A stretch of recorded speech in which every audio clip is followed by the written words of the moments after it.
La légendaire recette de sakasaka, revisitée et meilleure pour la santé. Salut à toi et bienvenue sur Yerebalo. Ici on parle santé, nutrition avec des produits africains. Cette semaine, c'est du sakasaka à base de feuilles de patates douces, riches en fer, qui aide donc à réguler la pression artérielle. On a aussi du sumbala qui a un effet très positif sur le microbiote intestinal parce que fermentation. On a également l'huile de palme riche en oméga 9. Donc 2 cuillères à soupe d'huile de palme, à laquelle on va rajouter un gros oignon coupé. On peut mixer également si on le désire.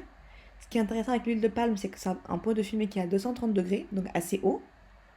On rajoute ensuite une tomate qui est coupée en dés et on va rajouter 2 feuilles de laurier pour parfumer notre sauce.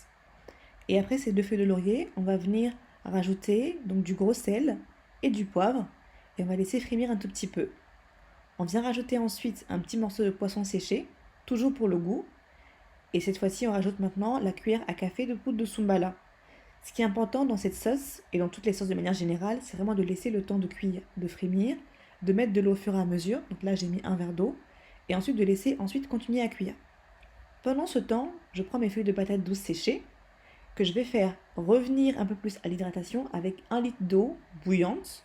Et je vais laisser imbiber. Donc je reviens à ma sauce, je vérifie que rien ne brûle, je goûte l'assaisonnement, pour l'instant tout va bien, et je rajoute encore l'équivalent d'un verre d'eau. Cette fois-ci, ça va être de l'eau qui a été utilisée pour hydrater les patates douces, pour récupérer les arômes des patates douces. Donc cette fois-ci, c'est 1 litre d'eau, et on va venir donc rajouter ceci, et finalement on va couvrir l'ensemble pour porter à ébullition. Ce qui est important à cette étape-là, c'est de se rassurer que les patates douces, en tout cas les feuilles, ne vont pas cuire de manière excessive. Et donc juste avant de les rajouter, on va rectifier l'assaisonnement, sel, poivre. Rajouter éventuellement des lauriers en plus si vous voulez. Moi je mets mon aubergine coupée et je rajoute les feuilles de patates douces.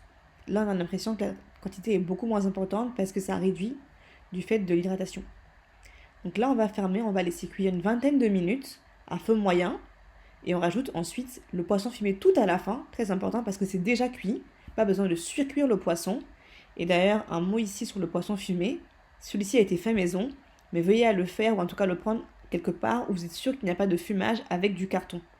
J'ai rajouté aussi une cuillère à soupe d'huile de palme vers la fin pour redonner un peu de couleur, un peu de saveur et qu'on retrouve le sakasaka originel en bouche sans mettre 2 litres d'huile, encore une fois.